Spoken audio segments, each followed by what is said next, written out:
Well, welcome back to the Piney Woods Homestead, y'all. We're not splitting firewood today. I'm just checking out some of the firewood that we split the day before yesterday. And it's really good looking hickory right here. We're getting it stacked up because it's been decked up, drying out. But today we're going to take you around and kind of do a fall 2023 homestead tour. Take a look at the piglets that we're raising out, growing out. Take a look at a few of the fall crops we have. Lisa's going to show you a few of those things. And just kind of take a walk and talk, looking around at things going on here. Guys, thanks for stopping in at the Piney Woods. Hit that like and subscribe if you hadn't. If you have, guys, we do appreciate it. Let's get down here to the pigs to start with. It's coming out from feeding Dixie and Rosie. And we'll use this path twice a day. And it's a wonder I ain't been stung yet, but there is a nice yellow jacket nest right on the fence line, hole about that big. I'll come in here and put some gas down in that hole tonight and let the vapors take care of those, because I don't feel like getting stung. This time of year is real bad, but I've been seeing yellow jackets even since early spring this year, digging them up with the excavator and stuff. So they've been very active, but this time of the year they seem to be the worst and the most aggressive, and I just don't feel like getting ate up by them. So we'll take care of those tonight. We're gonna get over here and feed these piglets and let you take a look at them. Good morning, piggies. Good morning, piggies.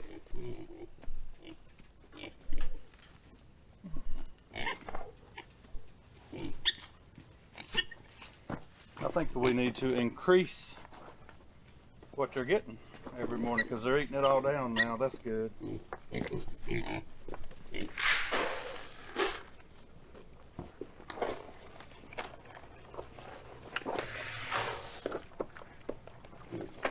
How old are these piglets now? They were born July 29th, and today is October the 13th. So y'all can do the math. I think that's about 10 weeks, ain't it? No, that's about 13 weeks.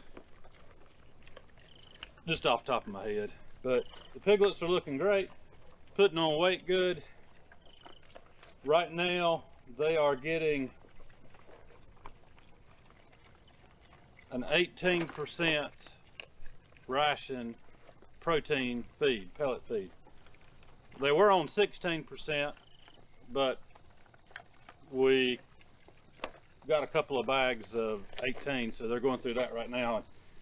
The way that we feed them, in case you've never watched this before, we start them off on a grower finisher, 16% to 18%. Pellet feed, we start creep feeding them at about 3 weeks old, and when they're weaned, they're ready to go on that feed. And they get whole kernel corn too, but they get a real small ration of that. Basically right now they're getting fed twice a day.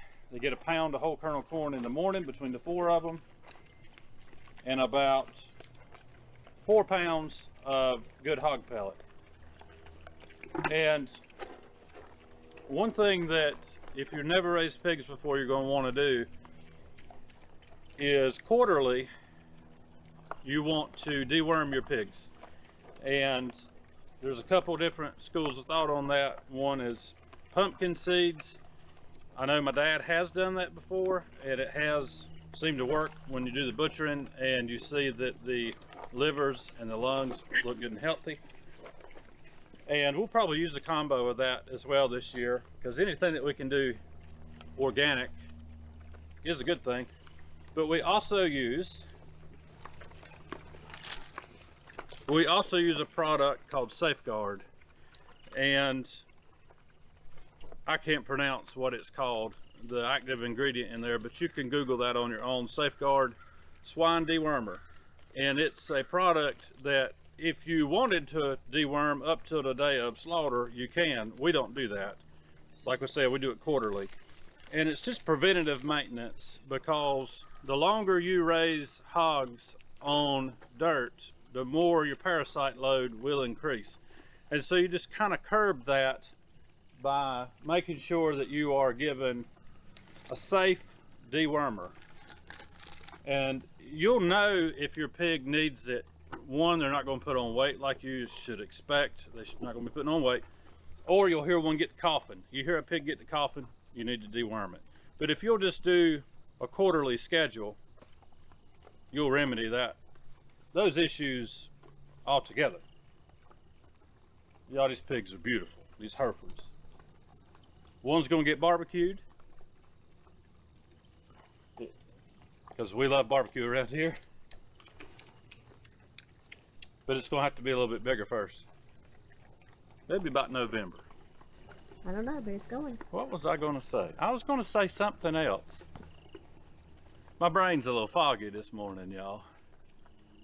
We actually took the day off yesterday. We've been working hard around here, and this needed a break, so we took a break yesterday. And it was raining about the first half of the day. It was, which made me not feel so guilty about not working. What was I gonna say about these pigs? I hate it when stuff slips my brain, and I can't remember what I was gonna say. Oh, here's what I was gonna say. We opened up the area to the little barn that we use just a couple of days ago. It had finally dried up to the point inside of here that it was dry enough to turn them in there.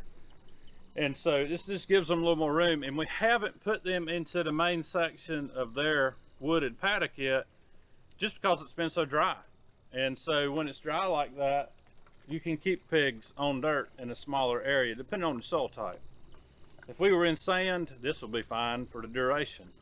But we want them to spread out and have more room to wander around, root, stuff like that. And so they will get turned out into this other section of paddock as soon as we see that rain's coming, or when we feel like they've just outgrown this space.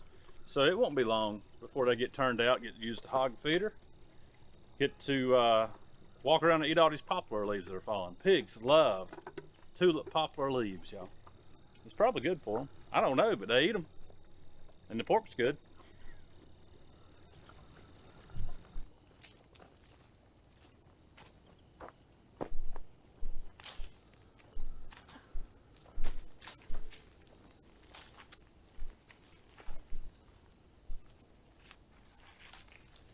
Sure. Turnip greens. See, they're getting. You can get down in there and see them. They're getting good bulbs on them. Right there's one. I'm not a fan of turnip, but I love some turnips. people are, and you love them. So and we've got a few Matthews planting. I have not even, y'all, I haven't come down here and done anything with it other than give it some fertilizer, and you can tell it's growing with the cover crop essentially. But Cabbages. yeah, there's cabbages here. There's a rogue kale here. And yeah, I didn't thin them. I really need to, but we have more cabbages planted, so we'll see what these do. And more turnips. I'm really not sure your planting method, because you've got like cabbages there. This is why I plant and not you. I call it a discovery garden. It really is. It is. But the collards look beautiful, so yeah, they do. These are Georgia collards. Were these the Georgia or the top bunch? These are the first ones that I planted. I can't remember. These might be top bunch. I think they're They're collards. They're collards, but they look beautiful. So we'll start harvesting those in probably another week or so for the farm store.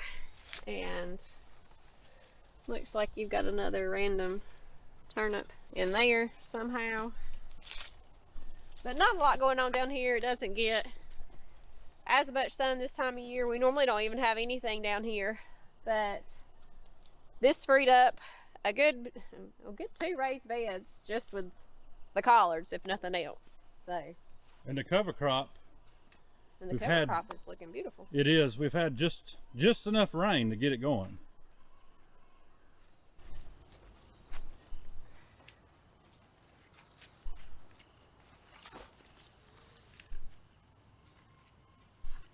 I'm just really not sure what you've got going on here. Because that is definitely different than... Well, remember I planted. I know. We replanted. I know, yeah. It's mixed collard green. But some people are going to look at this and say, that's a hot mess, which... It is. Your planting is a hot mess, but... I'm talented. You know, it's not essentially... You are. You're not the planter. You know, our purpose this time of year for this garden is the cover crop for the soil and for deer. So we normally don't have any crops in here. The fence is normally down. So, you know, it's not, you know, it looks just really weedy, but it's our cover crop. Yeah. So once we get the collards out of here, may not make the cabbages, which is part of the reason I'm not too... I wouldn't be concerned I'm not too worried about thinning them. And the deer, I love those turnips too. Yeah. And the deer can have those turnips. No, I'll eat some turnips. I love turnips. But once we get the collards all harvested that we want to get harvested, which will be all of them. Well, we'll whack them jokers off. Well, you cut them and they grow back. Yeah, so yeah. Once we get through harvesting all we want out of them, then the fence comes down. Yep. And y'all, I love collards. I can make a meal off of collards, cornbread, and side meat. Yeah. That's good, healthy country eating. And our top pick pink eyes are set in good pods. This is not normally the variety that I grow, but I wanted to try these because top pick, they grow on the top, they stay clean, but they're looking good, and we'll probably get a small harvest before they get killed off with frost. Yeah. And our Star David okra is still growing. If anybody wants to know how tall it gets. Oh gosh, that's over 10 feet. Well, I'm 5'5", and that's, yeah. It's really time to pull it up. But it is, but I'm trying to let a few of the pods dry. Yep. Proceed. To save for seed, so I may get them, and I mean I have some that I've already saved, but since they were there, just let them go on. And our kale, this is the Blue Ridge kale, which is my personal favorite. Finally is growing. It's been extremely hot later into the season than what we normally would be. So everything's kind of just growing a lot slower, but it is finally taking off, and the grasshoppers are finally going away. And this was a free pack of radishes I've got. It's an heirloom variety, a purple radish. I just threw them in there just to see what they would do, and they're okay, but they do have a much milder flavor than most radishes. And then our lettuces are all, now that it's cooling down some, are all taking off really good. They're beautiful. They are, yeah. And this was my all-time favorite, the Cherokee, but now I think they're pretty much tied. That Muir, I love it. Yeah. There's the chicken feed lettuce. Yeah. This was the Muir. The one thing with the Muir is if you cut it, it'll come back as long as you don't cut the center core all the way out. And so this was cut and let regrown, and then we had such an abundance, and we had closed the farm store for a few weeks, so all this lettuce, you can see it grew back from where it cut, but that's why it's kind of growing a little bit different than this. This one was not cut, so it's still holding its roundness, but this was cut, this one, and they're starting to go to seed. But these are the treats for the chickens. About every other day I give them one big head, sometimes once a day. But it was really a prolific, and we had way more than what we could eat. So, and then this is a mini broccoli, or sprouting broccoli. It is different than broccolini. It's got a much shorter maturity time to it. I had to put this over here because Whiskers kept getting in here and digging up my seeds. So I've just left it on there to keep her from digging up the plants now. And she doesn't always do it, but she likes that bed.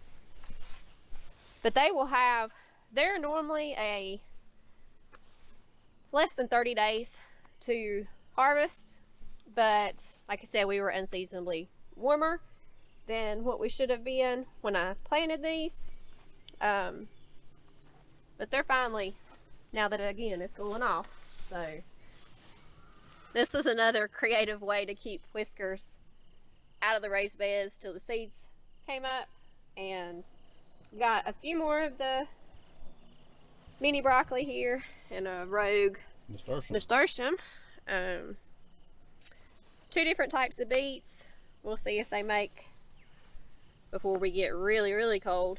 And they're starting to pick back up over here now that it's cooled down. We had 2 different types of a gold beet and a traditional beet is what I have in both beds. But it was sporadic germination. Like I said, it got hot and it's been really dry.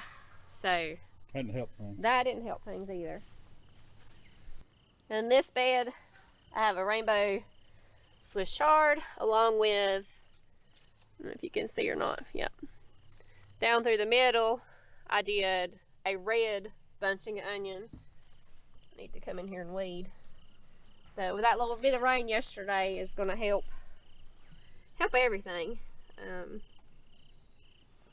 So hopefully we'll have some of that ready to harvest in a couple weeks. This is our fall batch of Ranger broilers. We have 50 in here again like we did in the spring. And they do great this time of the year because it's cooling off and they seem to put weight on even quicker. But we keep it clean in here. We keep fresh shavings down daily. We go through and scatter out soiled areas. Keep them in feed, don't let them run out. Keep them in fresh water every day. And these have really been a hit in the farm store this year. Doing it the way we do it by all different cuts and sausages and you name it. We try to get creative. But at least half of these are going to stay on the homestead for us. Yeah, half of them will stay for us, but there's also a week's difference between batches, the 2. Yeah, because we had a bad delivery. Half of them were dead.